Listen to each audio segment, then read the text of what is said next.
All right. No further ado, Mr. Greg Grissom. All right. Thank you. Thanks, Hayes. I appreciate all y'all coming out today, especially Randy Boyette.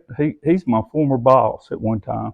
I get, for him to come all the way from Madison, Alabama over here to see this just warms my heart. So, um, but anyway, I'm going to talk about some Civil War history here. Some of the things you'll know about. Some of them you won't, and I'll try to spin a little bit of an archaeological flavor to it.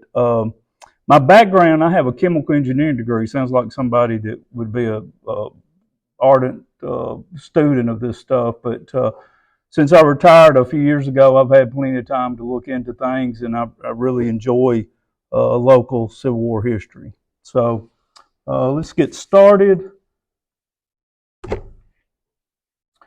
All right, this is John Bell Hood, and John Bell Hood, we're talking about the period of October 1864. He's the Confederate general of the Army of Tennessee, and things are really desperate at this point in the Civil War. And Hood has devised a plan to change the war in the Confederacy's favor. And the first thing he wanted to do was draw Sherman away from Atlanta, if you know your Civil War history. The second thing, he wanted to cross the river here in Tennessee and get away from the gunboats and doing it. So he had that limited number of spots he could actually do, Muscle Shoals being one of those areas. The second thing, he wanted to establish logistics and replenish supplies. Now, he just marched his army for the last 7 weeks all through western Georgia and northeastern Alabama, and trying to draw Sherman into a fight. And when he marched over the mountains, he was nearly out. And so he had to establish a new logistic supply base. And they had chosen Tuscumbia to do that because of the railroad situation. We'll discuss that a little bit more. He also wanted to get Forrest's cavalry because Wheeler's cavalry, who was associated with the Army, was going to have to be sent back to watch Sherman in Georgia. Now, Sherman loved this, and we'll talk about that just a minute later. Sherman, when Hood went to Alabama, Sherman immediately said, "I'm going to Savannah." And the thing that really doomed Hood from the start was he needed to move quickly. When he got to this area, he stayed for 3 weeks. That was 2 weeks and 6 days too long. All right, so this is a map of Civil War era map of Lauderdale County and the area we're talking. And if you look at these blue lines, that's areas of Union cavalry detachments. And they were watching the fords all along the river because Hood's army was going to be coming from Decatur, and they were going to attempt to cross the river. Those 2 red arrows represent the 2 spots that they crossed at, and there were engagements there. To get an idea of what the main crossing was at, or what was originally decided, it was at Bainbridge. And Bainbridge, let me see if I can draw this up here. Bainbridge, if you can see that cursor, let me see if I can get this thing where it'll pick the pointer up. Well, is it up there? You can see it? Okay, there it is. Okay, so there's the Shoals Creek over here, this area over here, where it comes into the river, and this is the big Muscle Shoals. And right around this corner is the Bainbridge Eddy. Bainbridge Eddy was deep. It was 15 to 20 feet deep. At this time of year, in October 1864, you could walk across almost the Muscle Shoals. Okay, there were some deep spots and stuff, but you could theoretically cross without any issues. So the guys who's opposing the Confederacy, the cavalry, is under the command of General John T. Croxton. This is this guy on the left here. And Croxton, very much a veteran by this time of the war. He had been wounded at Chickamauga and Chattanooga, and he had changed from an infantry command to a cavalry command. Some of you Alabama folks know him. He's the guy who burned the University of Alabama to the ground and endeared all other SEC fandoms to want to put a bust of him on their college campus. But he didn't have a good time in Lauderdale County. He'd already chased Wheeler and Forrest through the county in the 6 weeks earlier, and he had lost a lot of soldiers, comparatively speaking, in a fight near wasn't far from Ghost Bridge. Matter of fact, you probably could look at his command and write ghost stories about Ghost Bridge if you really wanted to, but he had several soldiers killed there. The guy that he was opposing that was trying to make the crossing is General Ed Allegheny Johnson. Johnson was a very experienced general. He was sent west to command a division because there wasn't one for him to command an army in North Virginia, but he was a noted commander at Gettysburg. He was blamed for not capturing Culp's Hill.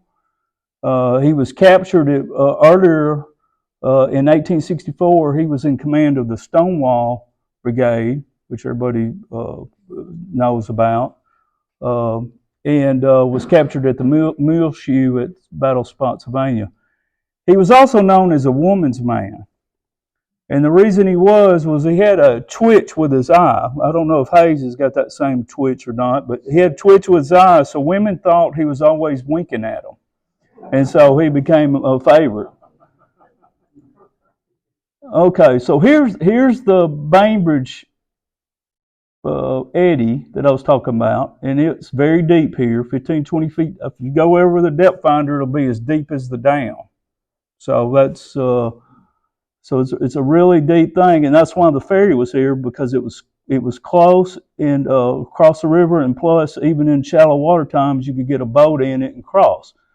And that wasn't the case over here.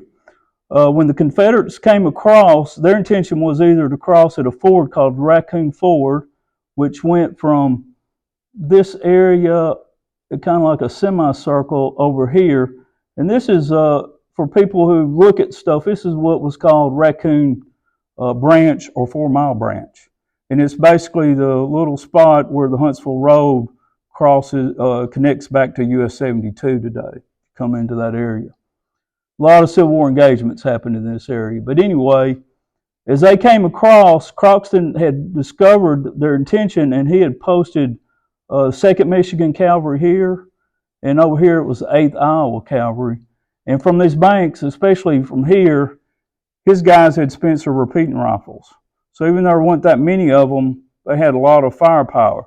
And as soon as these guys tried to cross, the firepower wasn't going to let them. So they retreated back. And Johnson, who didn't want to make a frontal assault, took troops and somehow managed to get across here with some boats. And then they floated the boats over here. And this area here is where Veterans Park is today. And they came across there and they went up here, and the Union forces discovered that they were moving down that area. And they tried to get troops down there, but they ended up walking into a couple ambushes. They got flanked. They didn't notify these troops that the Confederates had got across and up to the Huntsville Road. They cut a bunch of them off from getting back to the road in safety. And the Croxton's command took about 50 casualties from this event, and so they were successful in crossing. But because of this early event where they weren't getting across, Johnson's Corps commander, General S.D. Lee, sent troops, a Louisiana brigade under General Gibson here, down to this area. Now this is at the old railroad pier, just right across from here, at South Florence, and they launched pontoons into the water and snuck around as they went across. The Union forces had a skirmish line near basically where just to the downriver from where the railroad pier is, comes across the river there. And so when they came across, as they started to cross, Confederate batteries opened up on them. And that shocked these soldiers who were from the 10th Tennessee Cavalry, and they made no resistance at all. Basically, it was just they got across, and they took the position, marched into Florence. And what you see in a lot of diaries and a lot of different things is it was just a mad celebration. The women came out. The Confederate soldier that was in charge said that we couldn't fire on the Yankees because there was too many women in the way. That's the joy that they had exhibited there. The only Confederate casualty was this guy named de Vilbius. He's buried in the Florence Cemetery, and he was killed by an artillery round that fell short. So he's killed by friendly fire. All right, so within 2 days, according to this guy here, Captain Van Davis, who was in the Mississippi Regiment, they built a pontoon bridge across the river.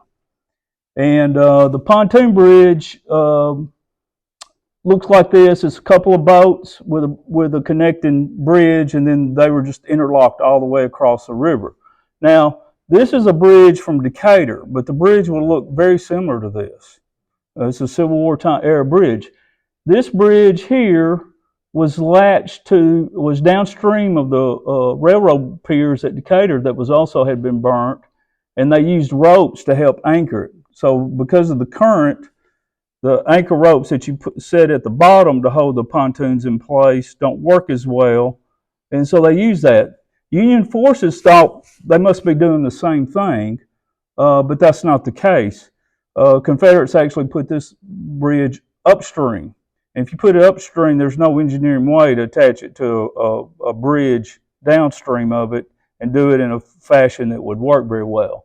So you see, let me go back here. Well, we'll get to that in just a second. So the other thing that happened when that bridge was put in place, this guy, General Pierre G. Gustave Torrent Beauregard, and I mispronounced every one of those words. He was a Hood superior, and he came in and he was urging Hood to move quickly, and also trying to help Hood with logistics, which Hood seemed to have a very inadequate ability to handle. And one of the things he did is he had fortifications built on the TVA reservation today, where you see this redan, if you go up there. And it's actually built to protect the pontoon bridge, which they expected to be used from a logistical supply line from Union cavalry raids. So the one that was built on the south side of the river and the one was built over here that we always call the Confederate fort by the Coliseum, they were built under while Hood was here in 1864 under these orders. And if you look at newspaper accounts from the time and Confederate accounts, this is what the bridge was. They had a pontoon bridge. It went from the road at South Florence over to Patton Island. They had to build a corduroy road on Patton Island because of the mud that they would get into with the stuff. And then they built a trestle bridge to the north bank here. So this was a trestle bridge. One of the things that happened is the Union forces wanted to stop the Confederates from moving into Tennessee. Sherman wanted to go to Savannah. He didn't want to send a lot of troops back to Tennessee to protect it from Hood. So their objective now is to slow the Confederates down. And one way they did that is they sent raiders in boats down to try to destroy this bridge. And it's real easy to destroy a pontoon bridge. You get on the bridge, you chop the ropes, and the pontoon bridge floats away. That's pretty much how you do it. So it don't take a lot of time. You just got to get to the bridge. But the thing is they had to put the boats in up around the area where you want to think of where the Turtle Point Golf Course is. And they came down this way, and they had to float down in the middle of the night in November when it's pretty cold, rainy, and wet. And when they got here, most of the time they were worn out, about froze to death, and they didn't do a very good job. And plus the current was really quick because of the Muscle Shoals. One of the things real quick is the first time they tried to do it, they came down this channel because their guide took them that way. Their guide was a local. His name was Mr. Peden, and he took them the wrong way. And needless to say, they weren't real happy about that. So I've always thought if there's anybody in the Civil War should have got the Medal of Honor, it should have been the Yankee soldiers that tried to do this, because one of them got executed after it was all said and done, but that's a whole nother story. After Hood's army had landed, they started, they didn't have a lot of cavalry here yet. They're still waiting on Forrest. Forrest is in western Tennessee. He's raiding Johnsonville. They realize that nobody's told Forrest that he needs to be associated with Hood's army going into Tennessee, so he's off doing what Forrest did best, which was raiding behind enemy lines. And so now they're having to wait on him to get out of West Tennessee. During that time, they moved, Confederate infantry moved out, and here's St. Florine, and they moved out north of here. And there's a couple of accounts of where they had skirmishes with Yankee cavalry. There was 2 Yankee regiments up here, Federal regiments. They were the 10th and 12th Tennessee, and there was ambushes that took place with the infantry ambushed them and pushed them back because of these ambushes across the creek. This up here is where the military road crossed. We'll talk about that a little bit more in a minute. And then there was actually a ford here at Bailey Springs, and it had to be watched too. And this is a 1916 topo map that I'll use from here on out for different things, and it kind of gives you an idea of feel of what the terrain and the river, the country was like back during that time. Hey, Greg, is that forward or Bailey Springs widely known about? I don't remember that. Well, it's right here. It shows on the map there's a forward there. Yeah. And I never could figure out where it was, because in the official records they would talk about 4 forwards, and I didn't know where 2 of them were at until I got these maps and you could find them. Yeah. And so there was another skirmish that took place a few days later, so November 5th. And this is Mr. Hayes took this for me. And this is just outside, not far from your, is this your yard or just not far from it? That's the point. It's in between Slough 3 and 2. Yep. So one of the things you want to do is figure out where stuff is. And there was actually the bridge that went across the creek at the time of Civil War was out in this area out here. And it started across just on the other side of where the that little marina boat place is. And to verify that, and this is something you really need to do, is you're always looking to verify. And I got my cousin to go, and I had a picture of what the bridge looked like around right before Wilson Dam was built.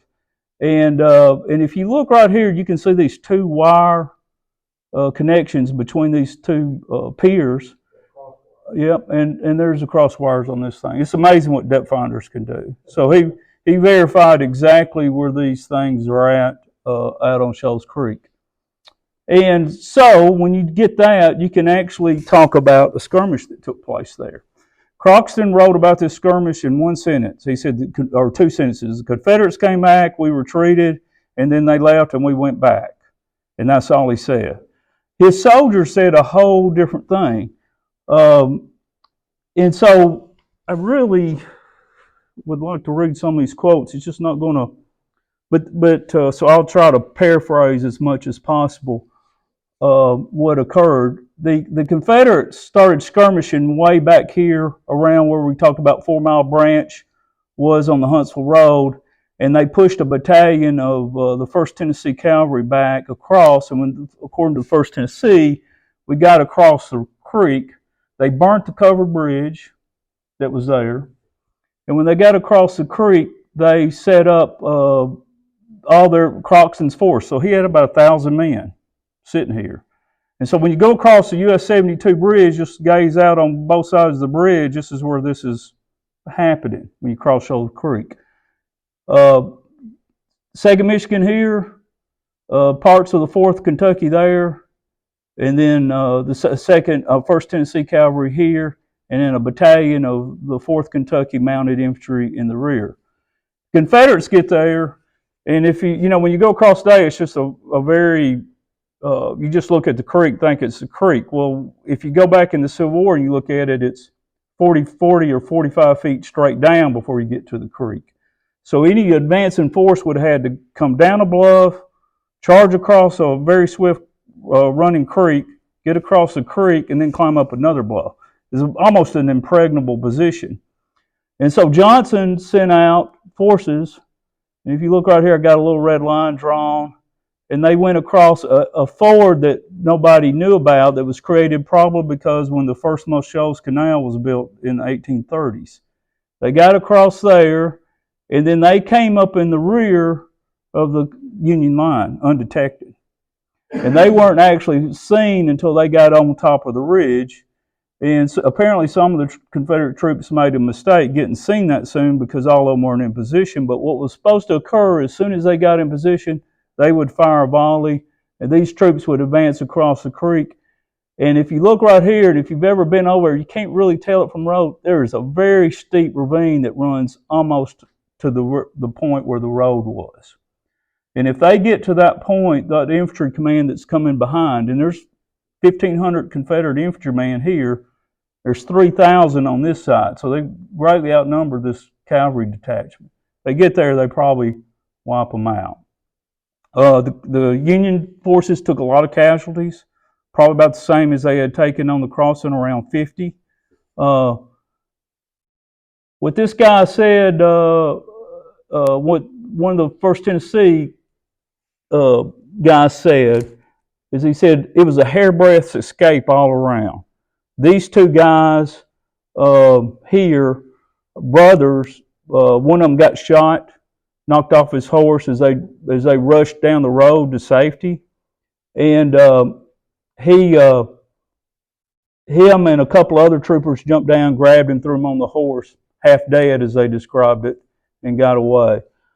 This lady here, she was described by this Confederate artilleryman as the happiest creature in the world, because she was Miss Annie Huff Scott, and she's buried over there in the cemetery, right over there by would be across from the Ag Center today. What's that? Jones Hill Cemetery. Anyway, and so there's a lot of descriptions about this battle, but you won't find in any history book you look about Hood's campaign, you won't see anything about it, because basically Croxton and Johnson was captured at Nashville, so he never wrote a report either. Other things that were going on, the Confederates had balls. I got a picture of Courtview Towers. Just about every day there was a ball going on in Florence, it seemed like, when you read some of these letters. When Cheatham's Corps crossed the pontoon bridge, they put out a band playing, and there was a lot of Confederates, remember, talking about what a grand scene. People looked like they were walking on the water with the bands playing as they crossed. But there was also some sad things. There was at least one soldier executed on a hill over in East Florence. He was a deserter from a Northeast Alabama regiment, and the guys that remembered that always said, you know, they didn't see any point of the executions. They thought it was a waste.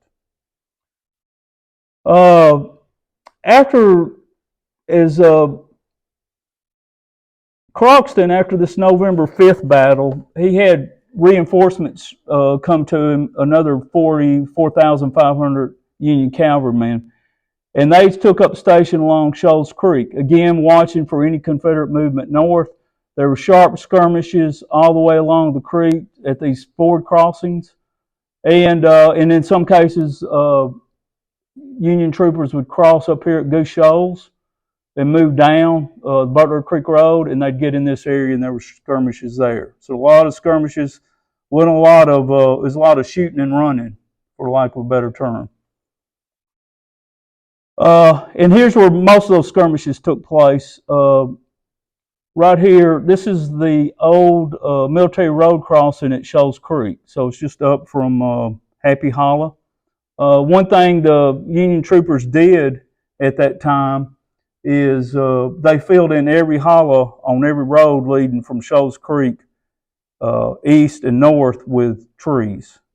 So it would be almost impossible for an advance to occur in any quick fashion. And we'll talk a little bit about that some more. So Hood, he stays 3 weeks. The railroad from Cherokee to Tuscumbia never gets repaired, so it doesn't become a viable supply line. The thing he could have recognized right when he first got here, which is I need to go into Tennessee and I'll just live off the land when I get there, figure out my supplies later. The pontoon bridge broke several times. It possibly could have been due to these raids, but the weather had a lot to do with it. They drove a bunch of cows over at one time, and the cows broke the bridge. Just a lot of different things happened there. And then again, their lack of thought process to plan this, they didn't inform Forrest in a very convenient time. And then the other thing that was probably the most costly, Sherman doesn't follow Hood and he goes to Savannah. And Thomas, with 3 weeks, he gets more troops in Tennessee. He can oppose him. All right, so a lot of people, what they talk about the first battle that occurs when Hood does go north is up here in Lawrenceburg. This here. Over here it shows you Union infantry that's stationed at Pulaski. And these are the Union Confederate infantry, and then there's cavalry detachments up through here. One of the problems Thomas had is he was afraid that Confederates would go straight north and they wouldn't pick them up.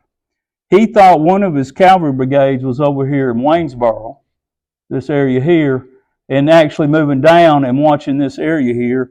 And that wasn't the case. Schofield had him, the commander that was at Pulaski, he had that brigade marching to Waynesboro, spending the night, and then marching back to Pulaski to report to him, which is not a very good, and Thomas wasn't aware of that.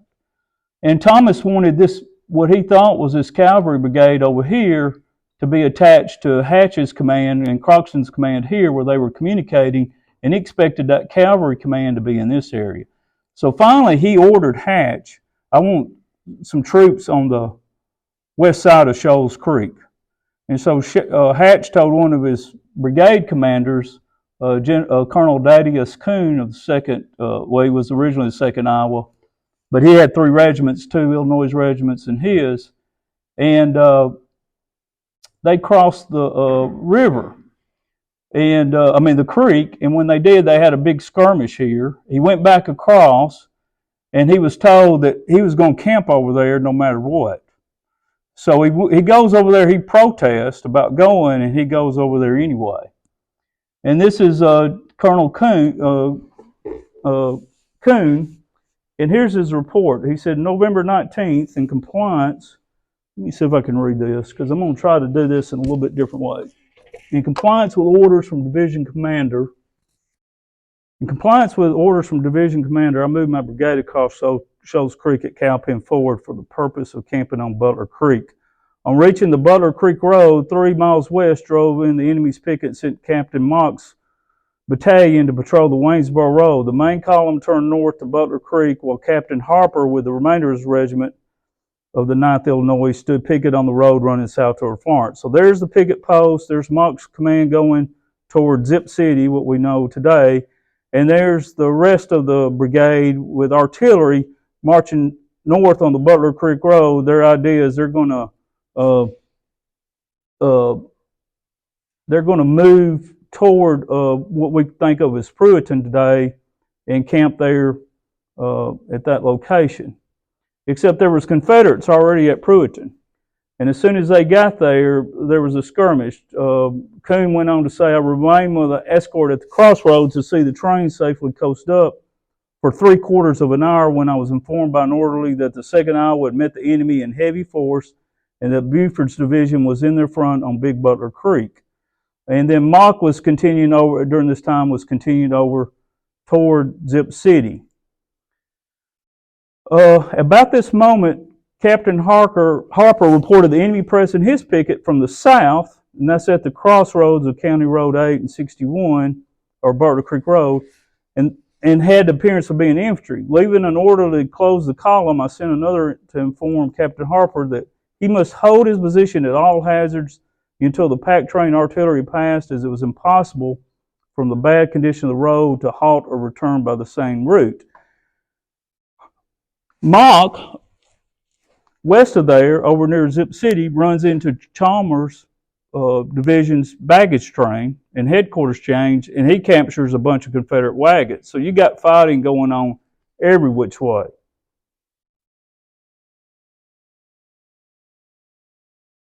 Coon would continue. I then rode rapidly to the second hour and found them engaged with superior force. Immediately sent train and artillery down the valley of Little Butler, accompanied by the 6th Illinois as an escort. And they were instructed to take all the axes and spades and make a crossing on Shoal Creek at all hazards. This was the only place of escape from a trap of the enemy. The next 30 minutes were passed in great anxiety as Buford on the north was pressing the second Iowa hard in front and flanking on their right and left with vastly superior numbers, while the 9th Illinois was heavily pressed in the rear by a force from the south.